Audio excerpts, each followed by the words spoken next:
O Senhor esteja convosco. Ele está no meio de nós. Proclamação do Evangelho de Jesus Cristo, segundo Lucas. Glória a vós, Senhor. Naquele tempo, o anjo Gabriel foi enviado por Deus a uma cidade da Galileia chamada Nazaré, a uma virgem prometida em casamento a um homem chamado José. Ele era descendente de Davi e o nome da virgem era Maria. O anjo entrou onde ela estava e disse: Alegra-te, cheia de graça, o Senhor está contigo. Maria ficou perturbada com estas palavras e começou a pensar qual seria o significado da saudação. O anjo então disse: Não tenhas medo, Maria, porque encontraste graça diante de Deus. Eis que conceberás e darás à luz um filho, a quem porás o nome de Jesus. Ele será grande, será chamado Filho do Altíssimo. E o Senhor Deus lhe dará o trono de seu pai Davi. Ele reinará para sempre sobre os descendentes de Jacó, e o seu reino não terá fim. Maria perguntou ao anjo: Como acontecerá isso se eu não conheço homem algum?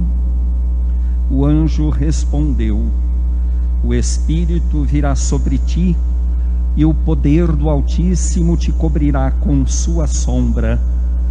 Por isso, o menino que vai nascer será chamado Santo, Filho de Deus. Também Isabel, tua parenta, concebeu um filho na velhice. Este já é o 6º mês daquela que era considerada estéril, porque para Deus nada é impossível. Maria então disse: Eis aqui a serva do Senhor, faça-se em mim segundo a tua palavra. E o anjo retirou-se. Palavra da salvação. Glória a vós, Senhor.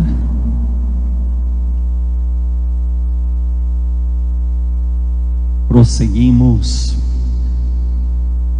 nosso caminho rumo às celebrações da paixão, morte e ressurreição de Jesus, que vão ter o seu início já agora no domingo de Ramos, e depois durante a semana, sobretudo no nosso tríduo pascal, em que celebramos a instituição da Eucaristia, celebramos a paixão de Jesus e, por fim, a compleição de todo este processo de entrega de amor, de dádiva, que é o Cristo ressuscitado, vivo e permanentemente presente junto de nós.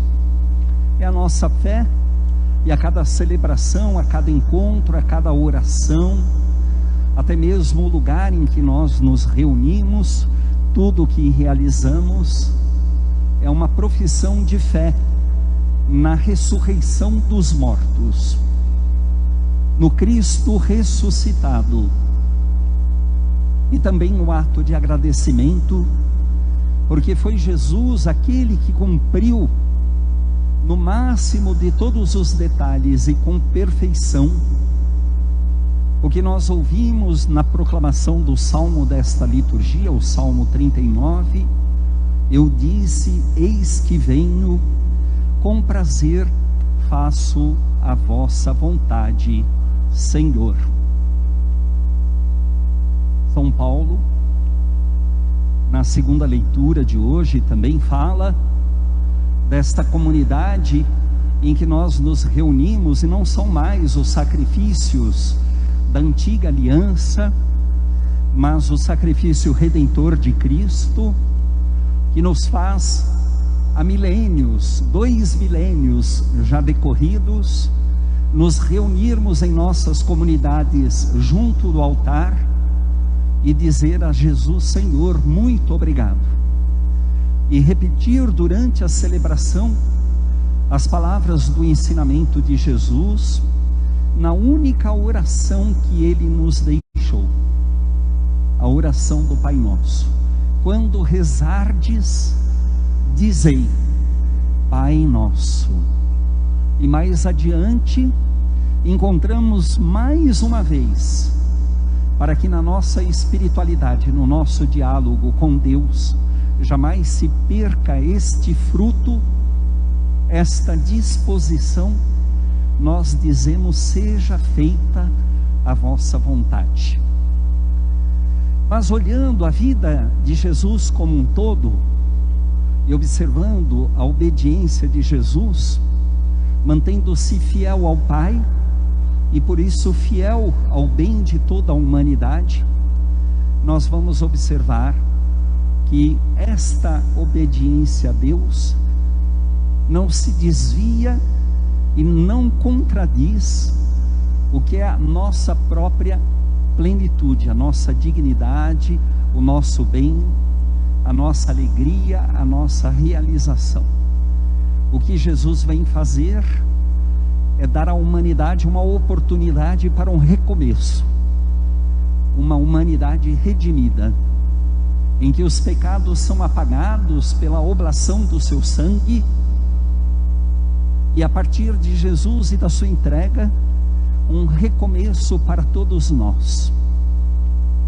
E como Jesus, pela sua paixão, nos garante a oportunidade de um recomeçar, não podemos deixar de agradecer a suprema bondade de Deus, o Pai misericordioso, que nos enviou Jesus, que nos ensinou que a vontade do Pai se resume num único mandamento: amai-vos uns aos outros, assim como eu vos amei.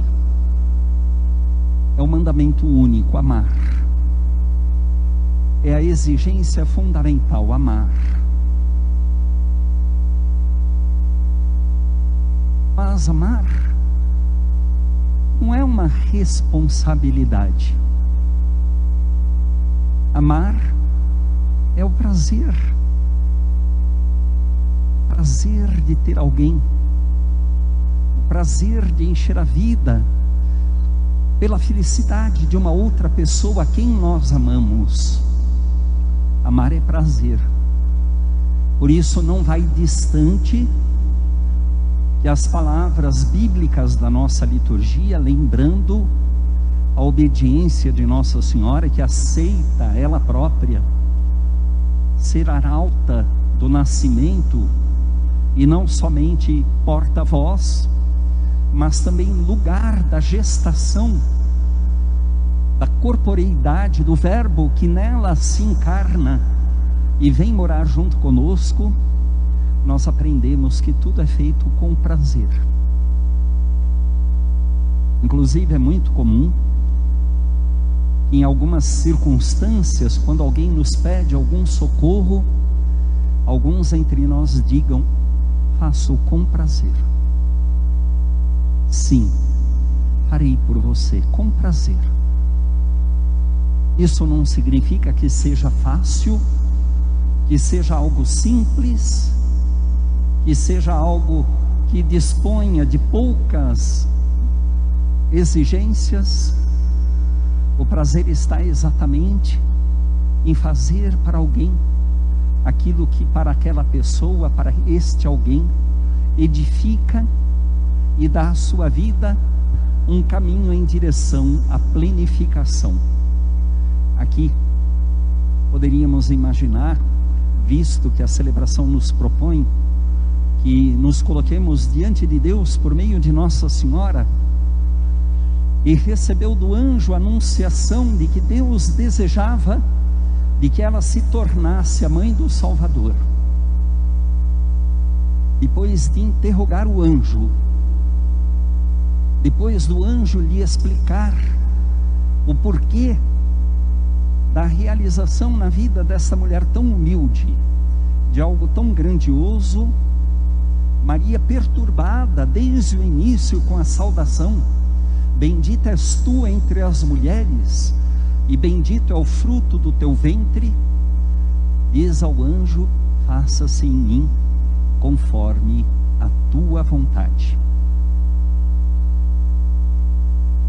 Nesse mundo onde tantas coisas são marcadas, infelizmente, pela pauta do egoísmo, do individualismo exacerbado, nós encontramos nestes personagens da história da salvação, à luz do cristianismo, uma referência para a nossa própria vida. Maria, que é saudada pelo anjo, Maria, a quem o anjo diz: conceberás e darás à luz um filho, e lhe porás o nome de Jesus. Se não nos atentamos a alguns importantes detalhes desta passagem bíblica do Evangelho de São Lucas, não podemos imaginar os efeitos intensos, as mensagens fortes que esta passagem de um encontro tão simples, mas na verdade tão brilhante, encheu a história da vida da comunidade cristã. O anjo saúda Maria. Naquele tempo as mulheres não eram saudadas quando alguém visitava uma casa. Saudados eram os homens proprietários da casa.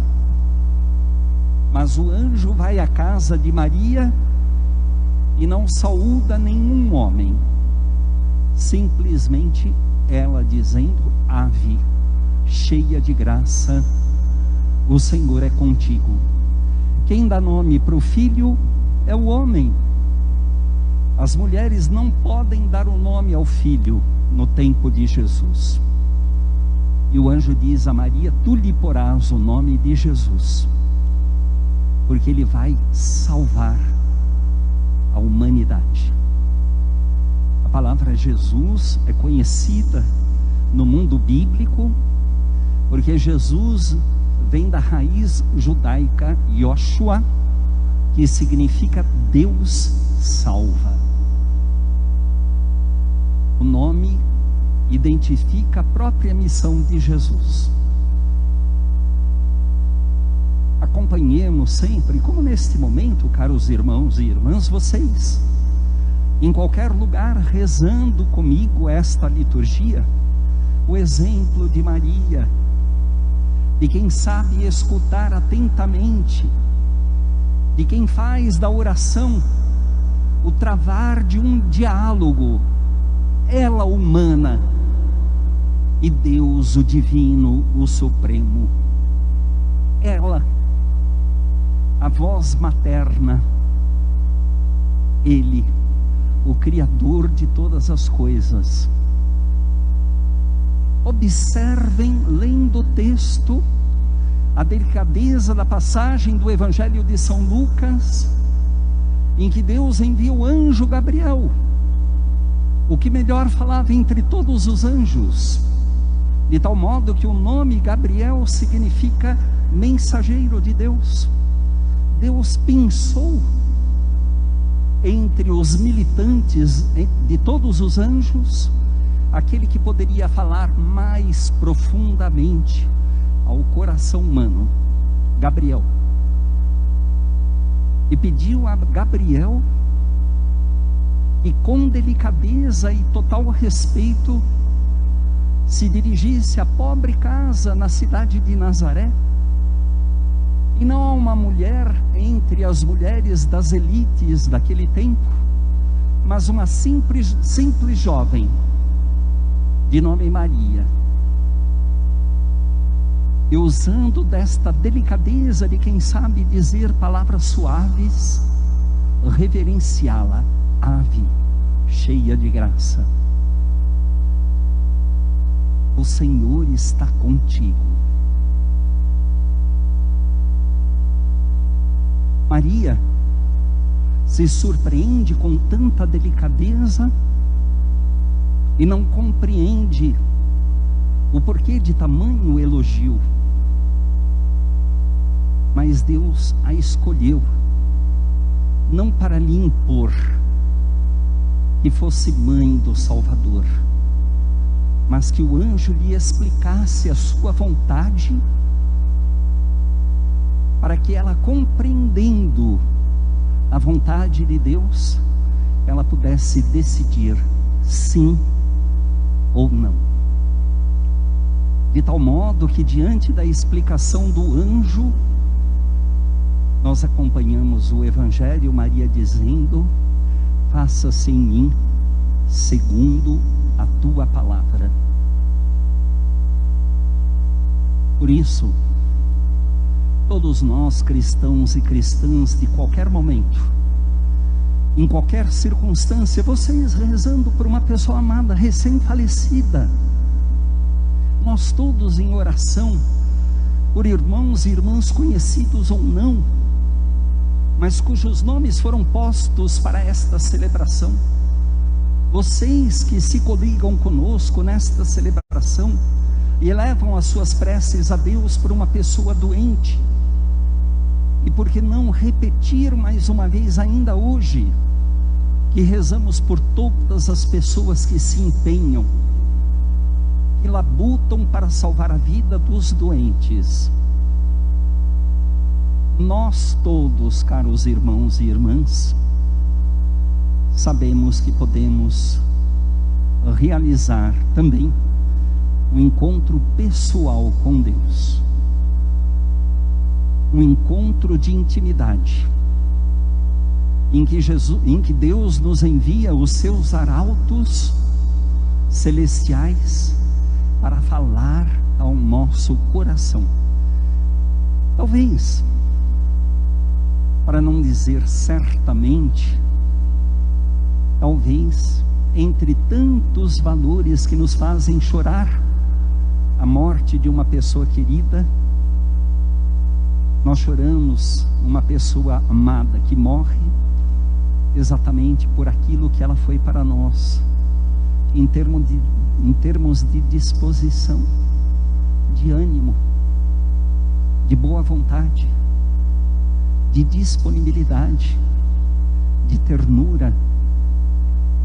Para nós aqui, desculpem-me, entre tantos falecidos, todos merecem a deferência da nossa oração nesta comunidade, mas a mensagem de hoje sugere-me pensar a vida do Antônio,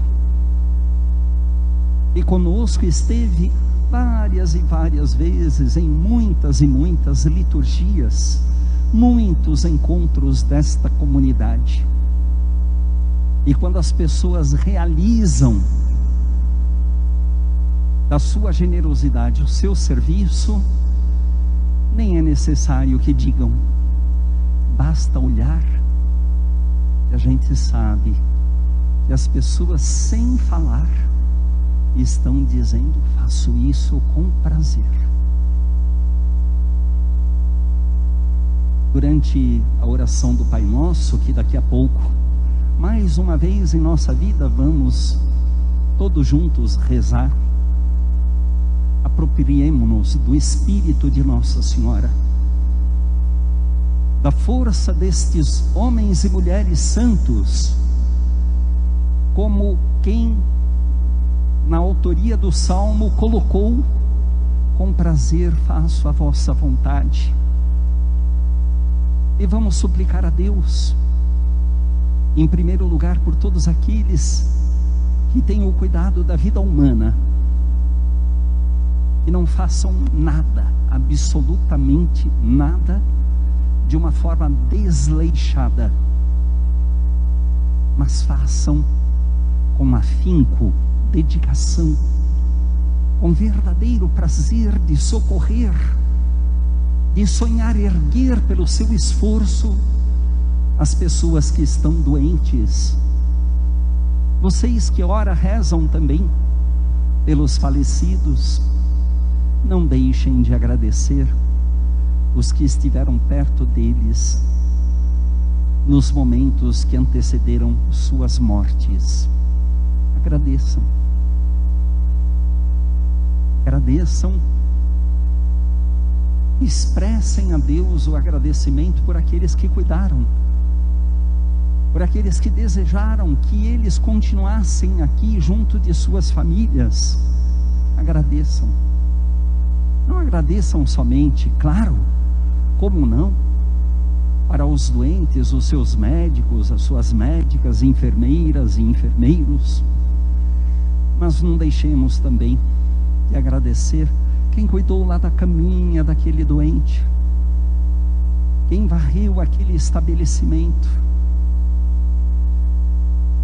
quem recebeu vocês à porta, quem empurrou a maca, quem cobriu aquele corpo, quem se desesperou porque estava chegando o momento da morte e desejava evitá-la, não permitir que ela se tornasse prematura na vida dessas pessoas. Agradeçam. Não deixem de agradecer também, não falo por mim, mas por tantas e tantas pessoas que nem católicas são, mas que dedicaram as suas orações por essas pessoas enquanto elas estavam doentes, ou se dedicam à oração conosco neste momento, porque se reúnem conosco para colocarem a Deus o seu lamento e dizer a Deus da sua esperança, porque, como disse a passagem do Evangelho de hoje, para Deus nada é impossível. Para nós pode ser,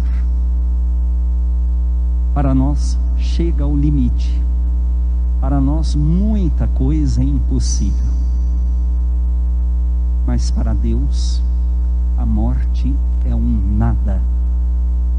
A morte não é vencedora, a morte não é aniquilamento, porque Deus tudo pode, e além de tudo poder, Deus, porque é todo amor, tudo faz para nos erguer e nos salvar.